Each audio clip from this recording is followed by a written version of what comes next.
Hello, and welcome to the Mid-Ohio Valley Public Forum video podcast.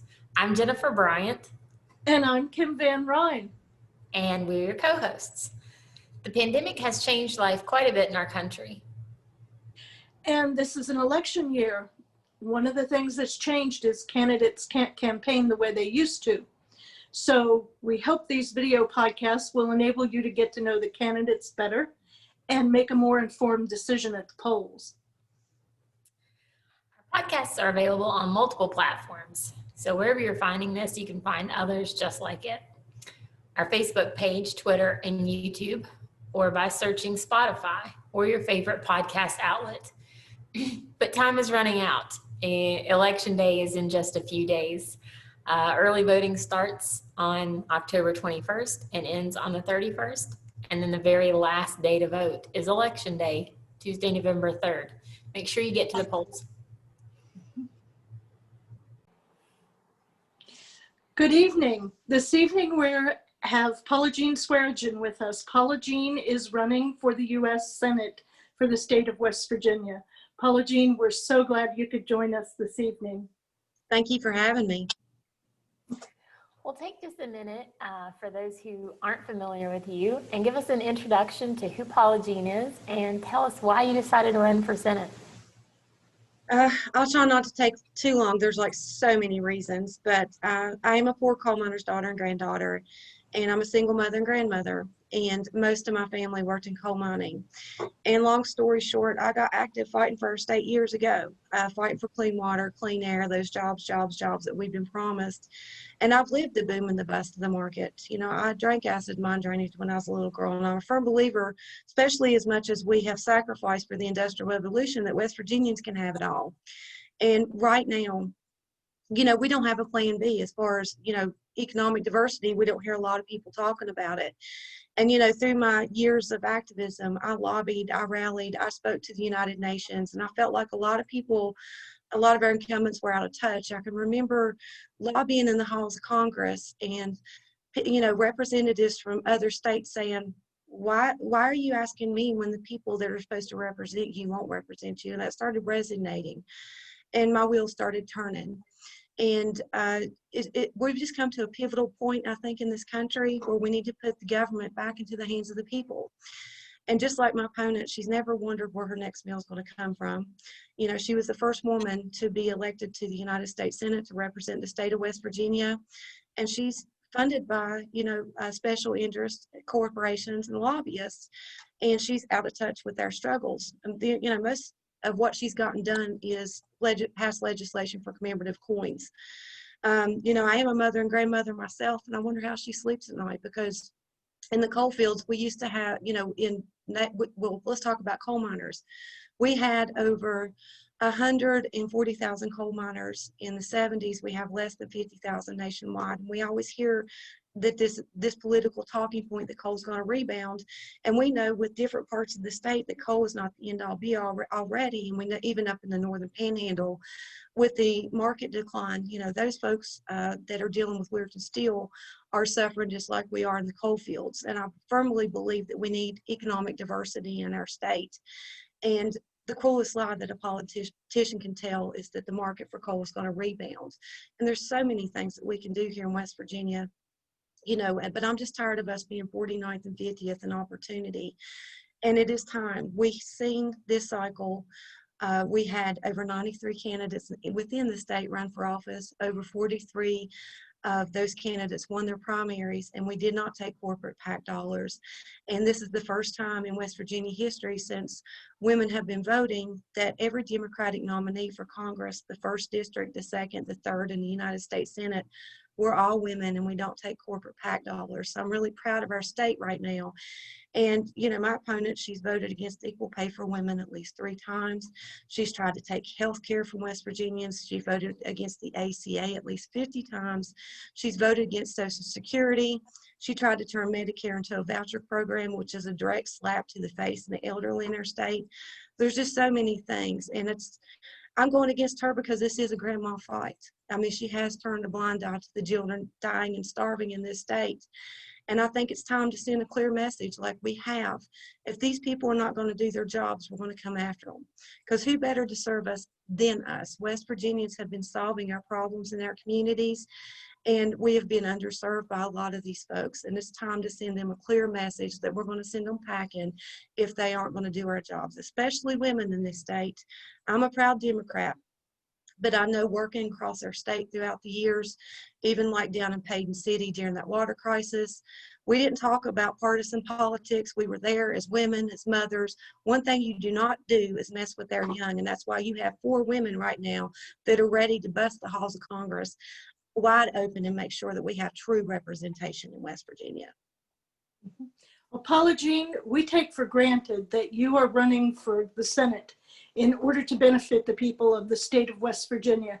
So I'm interested in knowing what you see as the 3 biggest issues facing West Virginia today.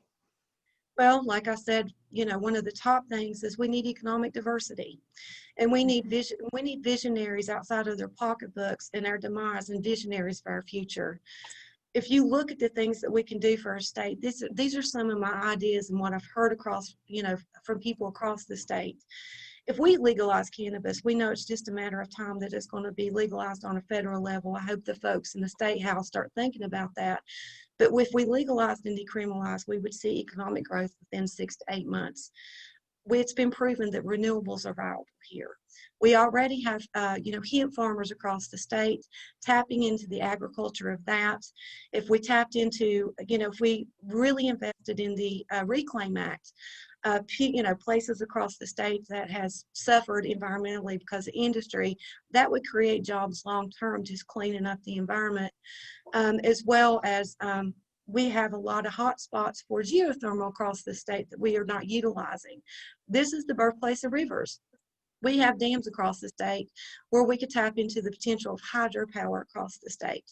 If we actually did have comprehensive broadband, instead of it being a political talking point, it ties into not only our, you know, diversifying our economy, our infrastructure, our educational system, as well as our communications, and it's needed.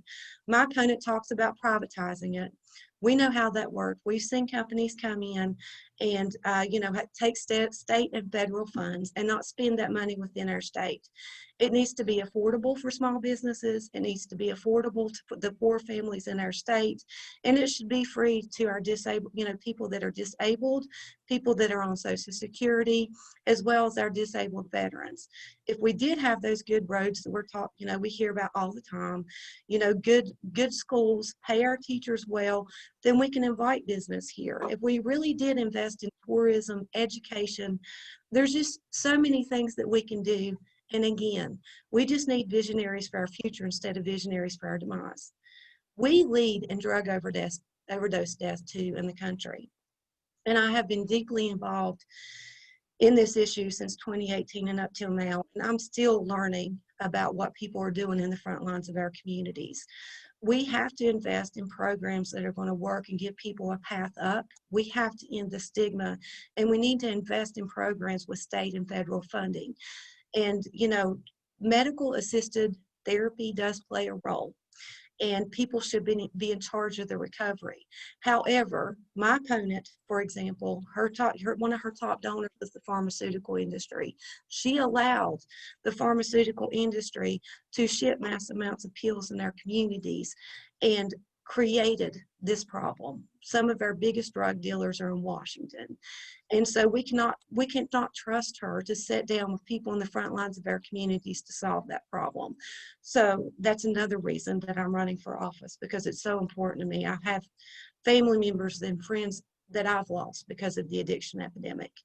And then the third thing that's important to me, I'm an unforgiving advocate for Medicare for all. We've seen our teachers striking for health care. A large part of our population in our state is elderly. We are one of the sickest and poorest states in the nation. Most of our population is on Medicare and Medicaid already.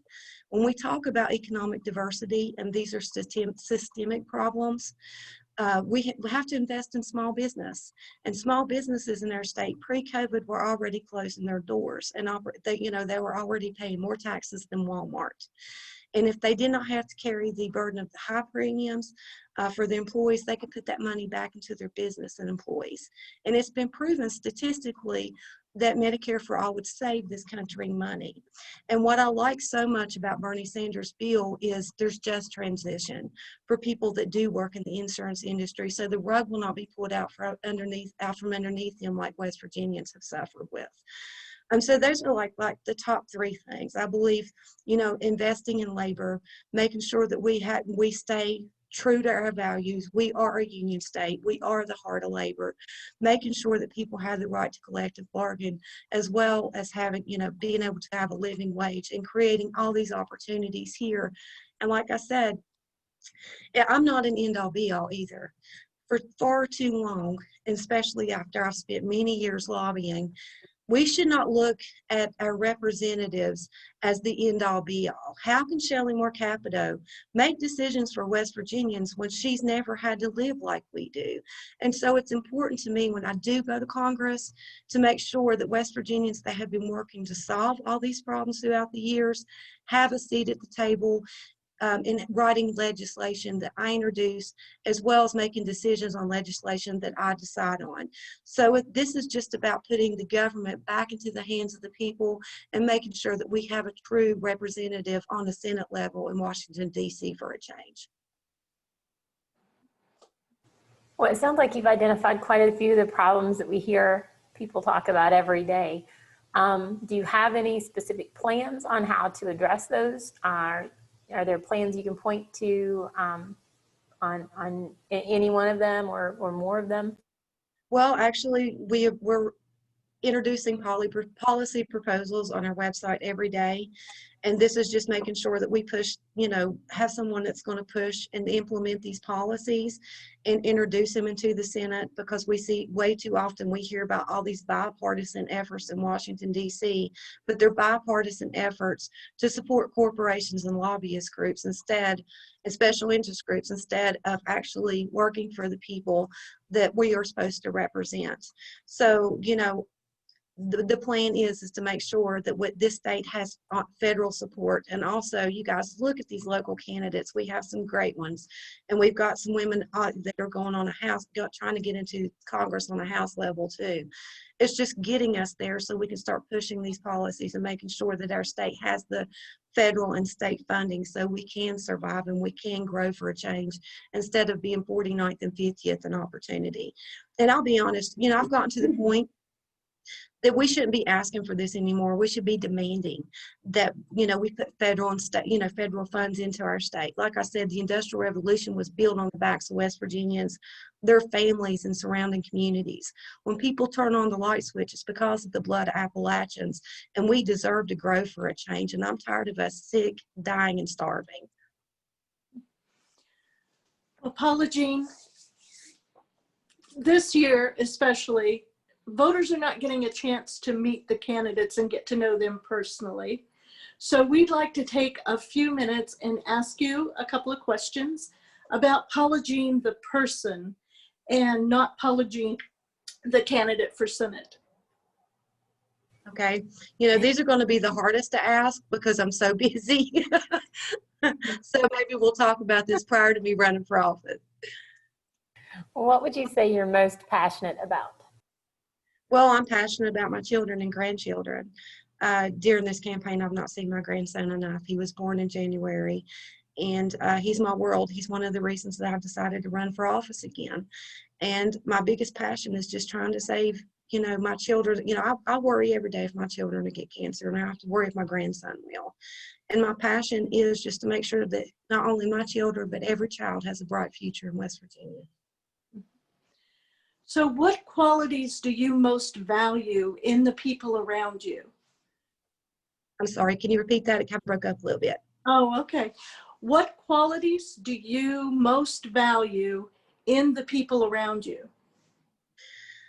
I admire a lot of qualities in West Virginia. We're, the people around me in our communities. I've traveled around this state a lot, and we are some of the most hospitable people in the world, even though we've been stigmatized. I'm a proud Democrat.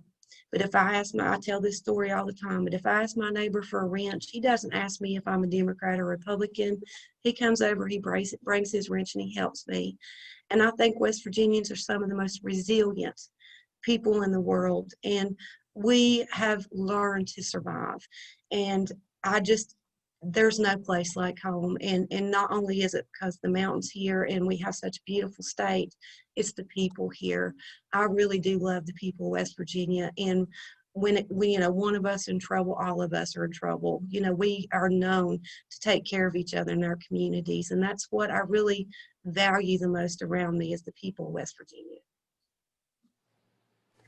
Well, I'm sure you don't have much of this right now, but what do you like to do when you're not busy? Well, spend time with my grandson, but I am a country girl. Being a single mom, I taught myself to garden and home can. I really do miss my garden. I miss going camping. I miss bonfires. I love sitting around the bonfire with my boys. They're very talented. And my oldest son especially likes to serenade me and play his guitar around the bonfire. So I miss that a whole lot. Well, Paula Jean, we're so glad you could take the time to join us this evening. But first, I'm sorry. First, we'd like to give you a few minutes. Something to say. Well, now's the time we like to give you a few minutes to tell us and the voters anything else you think we need to know, including how to get more information on your campaign, those platforms you mentioned, how to get a yard sign, donate, volunteer, etc. Well, I appeal to every West Virginian right now. I think that for a long time, it feels like, we have to get people out to the polls. So talk to your neighbors. We do have true choices this time across the state, from a local level to a federal level. We have some incredible candidates. Bet your candidates, get behind them. We can have true representation this time if we actually go to the polls. We have power in our vote right now.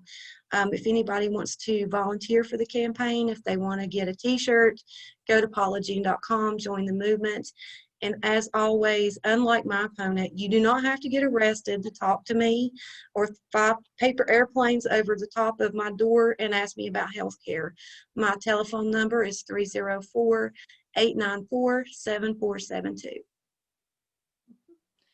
All right. Well, thank you, Paula Jean. We're so glad you joined us this evening, and we wish you the best of luck with your campaign. Thank you. Everyone, stay safe and remember to wash your hands.